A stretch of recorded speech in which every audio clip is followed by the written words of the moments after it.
नमस्कार साथियों, हमारे YouTube चैनल तैयारी 24x7 में आपका स्वागत है।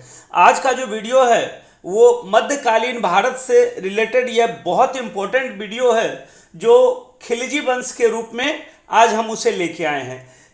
खिलजी वंश का जो टाइम पीरियड था उसके अंतर्गत जो भी महत्वपूर्ण कार्य हुए थे उसमें से मैं 25 क्वेश्चन को यहाँ शामिल किया हूँ। एक एक क्वेश्चन एग्जाम के लिए बहुत महत्वपूर्ण है। आप इन 25 क्वेश्चन को देखें, वीडियो में अंत तक बने रहें, आपके लिए बहुत मददगार साबित होने वाला है। तो चलते हैं, आज की सेशन की शुरुआत करते हैं और चलते हैं अपने पहले क्वेश्चन की ओर। हमारा पहला आज का जो प्रश्न है वो है, खिलजी वंश की स्थापना किसने की थी? खिलजी वंश की स्थापना किसने की थी? आपने हेडिंग में देखा कि खिलजी वंश का जो स्थापना मतलब शासनकाल जो हुआ था वो पूरा 1290 से लेके 1320 तक लगभग 30 वर्षों तक खिलजी वंश चला था। यहाँ ऑप्शन क्या है? जलालुद्दीन खिलजी, अलाउद्दीन खिलजी, मुबारक खिलजी और बहारुद्दीन खिलजी। तो देखिए, खिलजी वंश की जो स्थापना की थी वो 1290 ईस्वी में जलालुद्दीन फिरोज खिलजी ने किया था। तो इसका सही उत्तर क्या हो जाएगा? जलालुद्दीन खिलजी। उसके बाद चलते हैं अपने अगले प्रश्न की ओर। हमारा अगला जो प्रश्न है वो है, दिल्ली सल्तनत का पहला शासक कौन था जिसने हिंदू जनता के प्रति उदार दृष्टिकोण रखा था? ऑप्शन ए है जलालुद्दीन खिलजी, ऑप्शन बी है अलाउद्दीन खिलजी, ऑप्शन सी है मुबारक खिलजी और ऑप्शन डी है बहारुद्दीन खिलजी। तो देखिए, पूरे सल्तनत काल जब तक मतलब जो सल्तनत काल में गुलाम वंश बीता था, गुलाम वंश के जो शासक थे और खिलजी वंश, तो यहाँ तक के जो अब तक के शासक थे उनमें से सल्तनत काल में जलालुद्दीन फिरोज खिलजी जो थे, जलालुद्दीन फिरोज खिलजी इन्होंने हिंदू जनता के प्रति उदार दृष्टिकोण रखा था। इसका सही क्या उत्तर होगा? जलालुद्दीन फिरोज खिलजी। उसके बाद चलते हैं अपने अगले प्रश्न की ओर। हमारा अगला जो प्रश्न है वो है,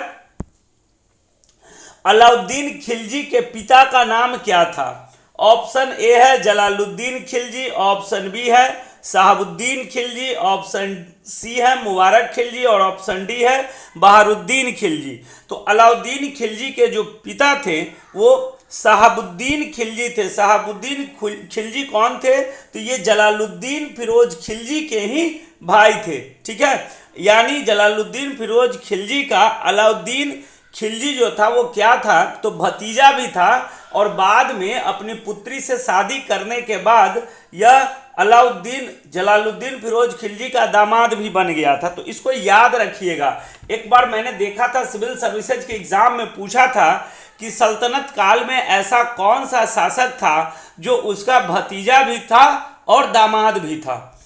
उसके बाद चलते हैं हम अब आज के अगले प्रश्न की ओर। हमारा अगला जो प्रश्न है वो देखिए, दिल्ली सल्तनत काल में सबसे पहले किसने गुप्तचर प्रणाली स्थापित किया था?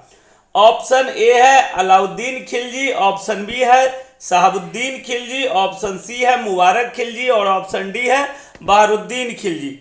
तो देखिए, दिल्ली सल्तनत काल में जो सबसे पहले गुप्तचर प्रणाली को स्थापित किया था वो अलाउद्दीन खिलजी ने किया था। किसने किया था? अलाउद्दीन खिलजी ने किया था। उसके बाद चलते हैं अपने अगले प्रश्न की ओर। हमारा अगला प्रश्न है, अलाउद्दीन खिलजी का प्रथम सैन्य अभियान किसके खिलाफ था? यानी अलाउद्दीन जब गद्दी पर बैठता है तो वो सबसे पहले गद्दी पर बैठने से कुछ समय पहले ही यह अभियान करता है, क्योंकि ये अपने चाचा का समझिए तो एक बहुत बड़ा मतलब रक्षक के रूप में यह काम करता है, सेनापति के रूप में काम करता है।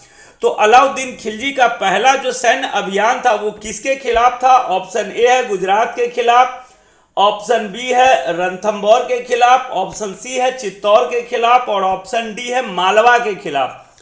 तो अलाउद्दीन खिलजी ने प्रथम सैन्य अभियान जो किया था वो गुजरात के शासक रायकरण, इनका रायकरण बघेला है ना, इसके खिलाफ इन्होंने 1298 ईस्वी में सर्वप्रथम इन्होंने क्या किया था? गुजरात के खिलाफ अलाउद्दीन खिलजी ने प्रथम बार सैन्य अभियान किया था। उसके बाद चलते हैं अपने अगले प्रश्न की ओर। हमारा अगला प्रश्न है, अलाउद्दीन खिलजी ने दक्षिण अभियान के लिए किसे भेजा था? ऑप्शन ए है उलूग खां, ऑप्शन बी है नुसरत खां, ऑप्शन सी है कमालुद्दीन कुर्ग और ऑप्शन डी है मलिक काफूर। तो देखिए, दक्षिण भारत के अभियान के लिए, दक्षिण क्षेत्र में अभियान के लिए अलाउद्दीन ने मलिक काफूर को भेजा था। किसको भेजा था? मलिक काफूर। और मलिक काफूर ये जो था, ये नुसरत खां द्वारा इसे 1000 दिनार में खरीदा गया था। इसीलिए 1000 दिनारी के नाम से भी मलिक काफूर को कहा जाता है। ये अलाउद्दीन का क्या था? गुलाम भी था। उसके बाद चलते हैं अपने अगले प्रश्न की ओर। हमारा अगला प्रश्न है, अलाउद्दीन खिलजी के आक्रमण के समय देवगिरी का शासक कौन था? ऑप्शन ए है रामचंद्र देव, ऑप्शन बी है प्रतापरुद्र देव, ऑप्शन सी है शंकर देव और ऑप्शन डी है बीर बल्लाल। तो देखिए, अलाउद्दीन खिलजी ने जब देवगिरी के क्षेत्र में, देवगिरी में उस समय यादव वंश का शासन चल रहा था। किसका चल रहा था? यादव वंश का शासन चल रहा था। और वहां के जो शासक उस समय थे वो रामचंद्र देव थे। कौन थे? रामचंद्र देव के समय अलाउद्दीन खिलजी ने क्या किया था? अपने दक्षिण अभियान में ये जो मलिक काफूर थे, मलिक काफूर के द्वारा देवगिरी पर आक्रमण करवाया गया था। उसके बाद चलते हैं अपने अगले प्रश्न की ओर। हमारा अगला प्रश्न है, अलाई दरवाजा का निर्माण किसने किया था? ऑप्शन ए है अलाउद्दीन खिलजी, ऑप्शन बी है प्रतापरुद्र देव, ऑप्शन सी है शंकर देव और ऑप्शन डी है मलिक काफूर। तो देखिए, अलाई दरवाजा का जो निर्माण हुआ है वो दिल्ली में हुआ है। कहाँ हुआ है? दिल्ली में हुआ है। और इसका निर्माण जो है ना, वो अलाउद्दीन खिलजी ने 1311 ईस्वी में, याद रहे, अलाउद्दीन खिलजी के द्वारा 1311 ईस्वी में दिल्ली में अलाई दरवाजा का निर्माण करवाया गया था। उसके बाद चलते हैं अपने अगले प्रश्न की ओर। हमारा अगला प्रश्न है, सल्तनत काल में अस्थाई सेना रखने की, देखिए यहाँ पे थोड़ा सा मिसप्रिंट हो गया, सेना होगा, ठीक है। सल्तनत काल में अस्थाई सेना रखने की शुरुआत किसने की थी? ऑप्शन ए है अलाउद्दीन खिलजी, ऑप्शन बी है प्रतापरुद्र देव, ऑप्शन सी है शंकर देव और ऑप्शन डी है मलिक काफूर। तो सल्तनत काल में अस्थाई सेना रखने की जो शुरुआत किया था वो किसने किया था? अलाउद्दीन खिलजी ने किया था। किसने किया था? अलाउद्दीन खिलजी ने किया था। उसके बाद हम चलते हैं अपने अगले क्वेश्चन की। अच्छा, ये कब किया था? तो 1296 ईस्वी से, है ना। अलाउद्दीन खिलजी गद्दी पर भी 1296 में बैठता है अपने चाचा की हत्या करने के बाद, और उसी समय से इन्होंने क्या किया था? अस्थाई सेना रखने की शुरुआत किया था। उसके बाद चलते हैं अपने अगले प्रश्न की ओर। हमारा अगला प्रश्न है, सिकंदर ए सानी की उपाधि किसने धारण की थी? ऑप्शन ए है हमारा अलाउद्दीन खिलजी, ऑप्शन बी है मुबारक खिलजी, ऑप्शन सी है बलबन और ऑप्शन डी है मलिक काफूर। तो सिकंदर ए सानी की उपाधि जो है ना, वो अलाउद्दीन खिलजी ने धारण किया था, और धारण करने के बाद यह अपने आप को दूसरा सिकंदर कहता था। इसी कारण से इसे सिकंदर ए सानी की उपाधि से भी इसको कहा जाता है। उसके बाद चलते हैं अगले प्रश्न की ओर। हमारा अगला जो प्रश्न है वो है, अलाउद्दीन खिलजी ने कोहिनूर हीरा किस वंश के शासक से लूटा था? अच्छा, सर्वप्रथम जो है ना कोहिनूर हीरा, ये तो ट्रेवल बहुत लोगों के हाथ में गया, लेकिन सर्वप्रथम जो है ना अलाउद्दीन खिलजी ने कोहिनूर हीरा किस वंश के शासक से लिया था? तो ऑप्शन ए है काकतीय वंश, ऑप्शन बी है यादव वंश, ऑप्शन सी है सिसोदिया वंश और ऑप्शन डी है परमार वंश। तो यह जो है ना अलाउद्दीन खिलजी काकतीय वंश से, कहाँ से? काकतीय वंश से यह जो है कोहिनूर हीरा को अपने पास लिया था, लूट लिया था। और यह जो कोहिनूर हीरा था वो गोलकुंडा जो है, गोलकुंडा के खान से इसको निकाला गया था, और ये था सबसे पहले किसके पास? तो काकतीय वंश के पास था। उसके बाद चलते हैं अपने अगले प्रश्न की ओर। हमारा अगला प्रश्न है, दिल्ली सल्तनत में कौन सा पहला सुल्तान था जिसने सैनिक को नगद वेतन देना शुरू किया था? ऑप्शन ए है बलबन, ऑप्शन बी है अलाउद्दीन खिलजी, ऑप्शन सी है कुतुबुद्दीन ऐबक, ऑप्शन डी है रजिया सुल्तान। तो दिल्ली सल्तनत काल में अलाउद्दीन खिलजी जो था वो अस्थाई सेना रखने की भी प्रथा की शुरुआत की थी और सेना को नगद वेतन जो है ना, नगद वेतन देने की भी प्रथा की शुरुआत अलाउद्दीन खिलजी ने ही किया था। उसके बाद चलते हैं अपने अगले प्रश्न की ओर। हमारा अगला जो प्रश्न है वो है, सर्वप्रथम घोड़े को दागने की प्रथा की शुरुआत किसने की थी? ऑप्शन ए है बलबन, ऑप्शन बी है अलाउद्दीन खिलजी, ऑप्शन सी है कुतुबुद्दीन ऐबक, ऑप्शन डी है रजिया सुल्तान। तो सर्वप्रथम घोड़े दागने की प्रथा जो है ना वो अलाउद्दीन खिलजी ने किया था। समझिए, तो घोड़े दागने की प्रथा का मतलब होता है कि घोड़े के शरीर पर एक चिन्ह बना देना, यही होता था घोड़े दागने की प्रथा। और साथ साथ अलाउद्दीन खिलजी ने सर्वप्रथम सैनिकों की हुलिया लिखने की भी प्रथा को इसी ने शुरू किया था। सैनिकों की हुलिया का मतलब है जो अभी वर्तमान में जो लोग नौकरी करते हैं और उनका सर्विस बुक होता है, उसी तरीके से सैनिकों का जो हुलिया होता था उसको लिखने की प्रथा जो है ना वो अलाउद्दीन खिलजी ने ही इसकी शुरुआत किया था। उसके बाद चलते हैं हम अपने अगले प्रश्न की ओर। हमारा अगला प्रश्न है, अलाउद्दीन के शासन काल में निम्नलिखित में से कौन कौन से कर लिए जाते थे? ऑप्शन ए है खराज, ऑप्शन बी है चरी, ऑप्शन सी है घड़ी, ऑप्शन डी है उपरोक्त सभी। यानी खराज जो होता था ये एक तरीके से भूमि कर होता था, यानी खेती बाड़ी के लिए जो कर होता था वो खराज कर होता था, लिया जाता था। चरी कर का मतलब होता था जो चराई कर, यानी मवेशियों को चराने के लिए जो कर लिया जाता था उसे चरी कर कहा जाता था। और घड़ी कर का मतलब होता था कि घर और झोपड़ियों के लिए जो कर होते थे, जैसे अभी के ज़माने में होल्डिंग टैक्स जो होता है, हाउस टैक्स होता है, उसी तरीके से घड़ी कर जो होता था ना ये भी लिया जाता था अलाउद्दीन के शासन काल में। तो इसका सही उत्तर क्या हो जाएगा? उपरोक्त सभी होगा। उसके बाद चलते हैं हम अपने अगले प्रश्न की ओर। हमारा अगला प्रश्न है, अलाउद्दीन खिलजी ने बाजार नियंत्रक अधिकारी के रूप में किसे नियुक्त किया था?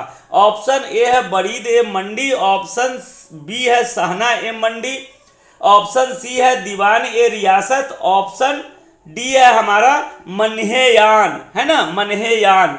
तो अलाउद्दीन खिलजी ने जो बाजार नियंत्रक अधिकारी के रूप में नियुक्त किया था उसे दीवान ए रियासत कहा जाता था। क्या कहा जाता था? दीवान ए रियासत। और आपने सुना होगा कि अलाउद्दीन के शासन काल में कहा जाता था कि अगर कोई जो व्यापारी होता था अगर कम तौलता था तो उतना उसके शरीर से मांस काट लिया जाता था।